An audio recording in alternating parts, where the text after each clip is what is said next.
Dear student, हमारा chapter coordination compound चल रहा था। उसमें आगे देखते हैं चैप्टर कोऑर्डिनेशन कंपाउंड।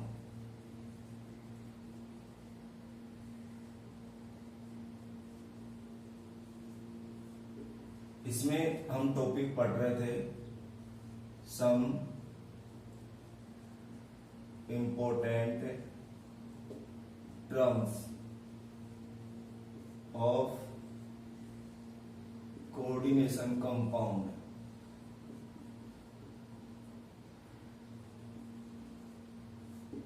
और इसमें हमने पढ़ा था, पहला टॉपिक था काउंटर आयन। इसकी स्टडी हमने कर ली थी। दूसरा हमारे पास है सेंट्रल मेटल, और हम पढ़ेंगे कोऑर्डिनेशन नंबर। कोऑर्डिनेशन नंबर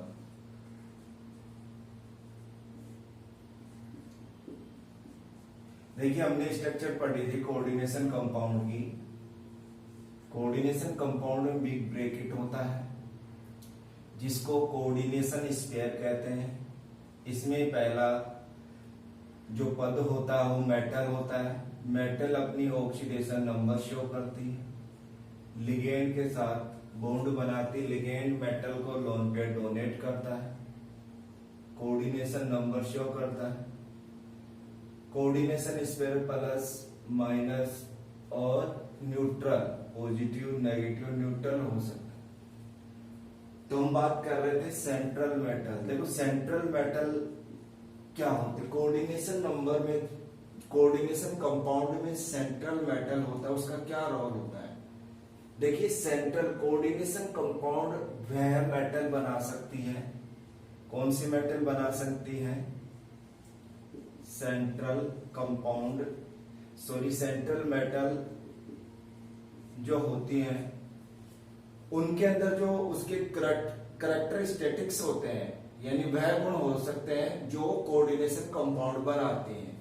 एक तो क्या होना चाहिए उसका, एटॉमिक साइज स्मॉल होना चाहिए, हाई चार्ज डेंसिटी होनी चाहिए, और आयोनाइजेशन पोटेंशियल मोर होना चाहिए। यानी इसको हम इस प्रकार से रिप्रेजेंट कर सकते हैं, फाई से चार्ज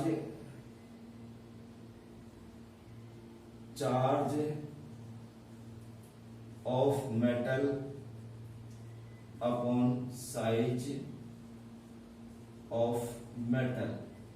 मेटल के आवेश और उसके आकार के अनुपात को आयोनाइजेशन एंथैल्पी यानी हम आयनन विभव कहते हैं। जो चार्ज डेंसिटी कोई भी मेटल है वो कॉम्प्लेक्स कंपाउंड क्यों बनाती है? यदि उसका एटॉमिक साइज स्मॉल है या चार्ज हाई डेंसिटी है, हाई चार्ज डेंसिटी है, आईपी उसका मोर है, या हम कह सकते हैं वेरिएबल परिवर्तनशील oxidation number. Variable oxidation number यानी परिवर्तनशील ऑक्सीडेशन नंबर शो करता है। तो ऐसी जो मेटल होती है वो कोऑर्डिनेशन कंपाउंड बनाती है। तो देखो हमारे पास मेटल सबसे पहले इलेक्ट्रॉन डोनेट करके ऑक्सीडेशन नंबर शो करती है।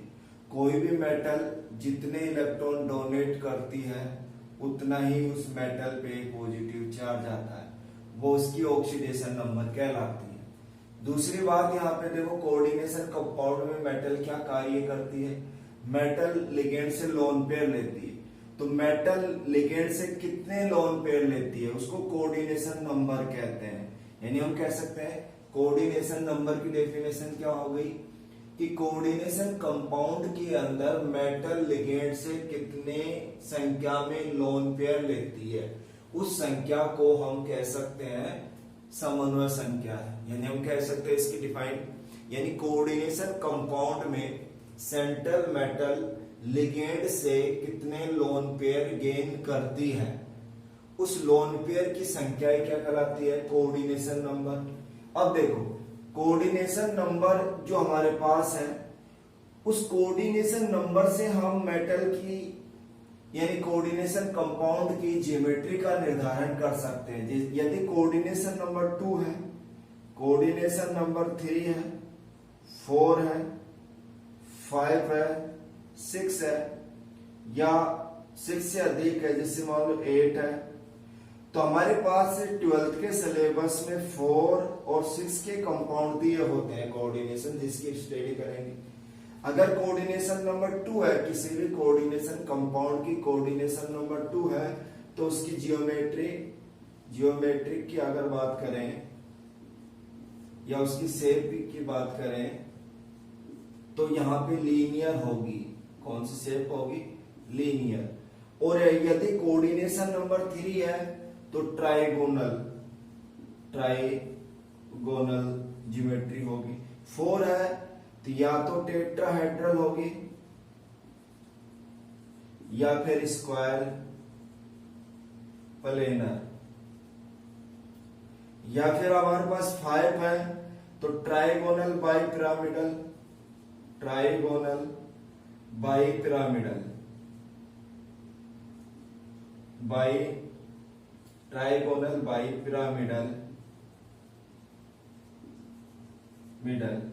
या अगर 6 है तो ऑक्टाहेड्रल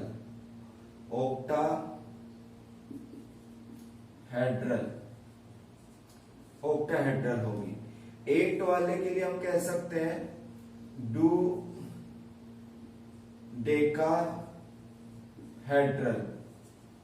ये हम बड़ी क्लासों में स्टडी करते हैं। तो इस प्रकार से ये पॉलीहेड्रॉन कहलाते हैं। इन सभी को हम क्या कहते हैं? पॉलीहेड्रॉन।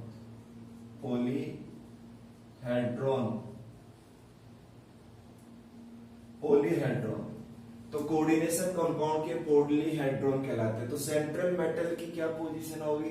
सेंट्रल मेटल पहले तो कॉम्प्लेक्स कंपाउंड में अपनी ऑक्सीडेशन नंबर शो करती है, लिगेंड से लोन पेयर लेती है तो अपनी कोऑर्डिनेशन नंबर शो करती है, जिससे लिगेंड यानी कोऑर्डिनेशन कंपाउंड की ज्योमेट्री का डिटरमिनेशन होता है। कोऑर्डिनेशन नंबर अगर हमारे पास 2 है तो लीनियर ज्योमेट्री होगी, अगर 3 है तो ट्राइगोनल ज्योमेट्री होगी, 4 है तो टेट्राहेड्रल या स्क्वायर प्लेनर होगी, 5 कोऑर्डिनेशन नंबर है तो ट्राइगोनल बाइपिरामिडल होगी, 6 है तो ऑक्टाहेड्रल होगी, और 6 से अधिक अगर हमारे पास आते डोकाहेड्रल हम कह सकते हैं इसकी ज्योमेट्री होगी। तो देखिए एस ब्लॉक में कौन सी मेटल है? एस ब्लॉक में हमारे पास केवल लिथियम, बेरिलियम 2 ही मेटल है जो कोऑर्डिनेशन कंपाउंड बनाती है। क्यों बनाती है? इसका कारण, कोई भी मेटल कोऑर्डिनेशन कंपाउंड क्यों बनाती है, इसका रीजन क्या हो सकता है? मेटल की स्मॉल एटॉमिक साइज होनी चाहिए, इसकी अपनी क्लास के अंदर स्मॉल एटॉमिक साइज है, हाई चार्ज डेंसिटी होना चाहिए, और ये ऑक्सीडेशन नंबर शो करते हैं। इसलिए एस ब्लॉक में लिथियम के, जैसे लिथियम की अगर हम बात करें, लिथियम हमारे पास जैसे इसके कंपाउंड आ सकते हैं भाई, लिथियम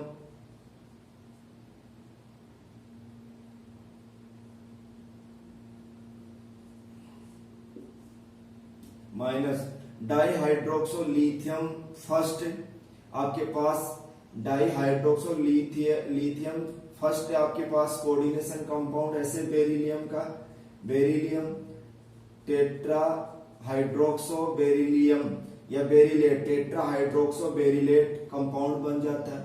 तो इसी प्रकार जैसे मान लो पी ब्लॉक में मिलियम की बात करें तो हेक्सा हाइड्रोक्सो एल्यूमिनेट बन जाता है, हेक्सा हाइड्रोक्सो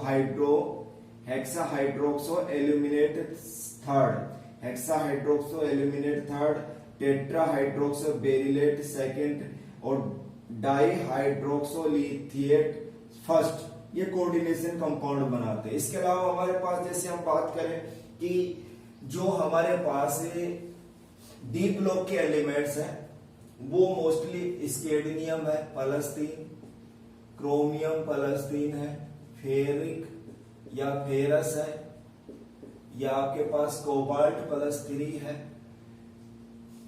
और पीटी प्लस में 4 है, पीडी प्लस में 4 है।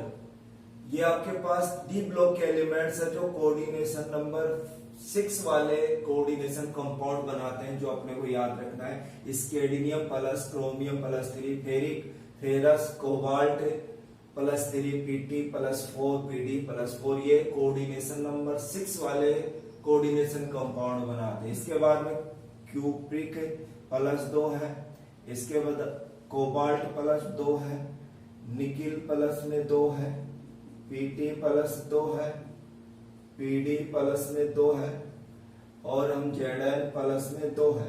ये मोस्टली हम देखेंगे ज्यादातर ये कोऑर्डिनेशन नंबर 4 वाले कोऑर्डिनेशन कंपाउंड बनाते हैं। एजी प्लस 1 है, एयू प्लस 1 है और सीयू प्लस 1 है। ये मोस्टली कोऑर्डिनेशन नंबर 2 वाले कोऑर्डिनेशन कंपाउंड बनाते हैं। तो ये बात आपको ध्यान रखनी है कि हम दूसरा टॉपिक हमने सेंट्रल मेटल। सेंट्रल मेटल क्या होते हैं? ऐसे मेटल जिसकी एटॉमिक साइज लेस होनी चाहिए, हाई चार्ज डेंसिटी होना चाहिए, आईपी यानी आयोनाइजेशन पोटेंशियल वैल्यू मोर होनी चाहिए, वेरिएबल ऑक्सीडेशन नंबर होनी चाहिए, वो सभी मेटल कोऑर्डिनेशन कंपाउंड बनाते हैं। इसके अंदर ये प्रॉपर्टीज होनी चाहिए। कोऑर्डिनेशन नंबर क्या होते हैं? लोन पे लिगेंड कितने लोन पे डोनेट करते हैं उस संख्या को कोऑर्डिनेशन नंबर कहते हैं। जैसे यदि कोऑर्डिनेशन नंबर 2 है तो लीनियर ज्योमेट्री, कोऑर्डिनेशन नंबर से हम ज्योमेट्री का निर्धारण कर सकते हैं। कोऑर्डिनेशन नंबर 2 है तो लीनियर से, 3 है तो ट्राइगोनल, 4 है तो टेट्राहेड्रल या स्क्वायर प्लेनर, 5 है तो ट्राइगोनल बाइपिरामिडल, 6 है तो ऑक्टाहेड्रल और 8 है तो डोडेकाहेड्रल आपके पास बन जाती है, जिसे हम पहले पॉलीहेड्रॉन भी प्रॉपर्टीज भी कहते हैं। अब देखो एस ब्लॉक में आपके पास लिथियम है, बेरिलियम है, एल्यूमिनियम, कुछ मेटल्स होती है जो कोऑर्डिनेशन कंपाउंड बनाती हैं, लेकिन डी ब्लॉक की सभी मेटल कोऑर्डिनेशन कंपाउंड बनाते हैं। एफ ब्लॉक में हमने पढ़ा है, एफ ब्लॉक के अंदर हमारे पास लेंथेनॉइड सीरीज है और एक्टिनोइड सीरीज है। लेंथेनॉइड सीरीज एक्टिनोइड के कंपेयर में लेस यानी कम कोऑर्डिनेशन कंपाउंड बनाती है, जबकि एक्टिनोइड मोर बनाती है। इसका कारण भी बताया था। इसमें 4F के इलेक्ट्रॉन ऑक्सीडेशन नंबर में भाग नहीं लेता, लेकिन इसके 5F के इलेक्ट्रॉन ऑक्सीडेशन नंबर में भाग लेते हैं, इसलिए more variable oxidation number actinoid show करता है, जबकि लेंथेनॉइड लेस करता है, क्योंकि 4F नाभिक की कमांड में रहता है, ये नाभिक से दूर ही रखता है, जो आसानी से वेरिएबल ऑक्सीडेशन नंबर में भाग लेता है। तो ये हमारे पास सेंट्रल मेटल और कोऑर्डिनेशन नंबर की हम बात कर रहे थे। पॉलीहेड्रॉन क्या है इनकी बात की है। आज की क्लास में हमने कोऑर्डिनेशन कंपाउंड के लिए इनकी स्टडी की। कल नेक्स्ट टॉपिक हम पढ़ेंगे। आज की क्लास के लिए इतना ही। Thank you.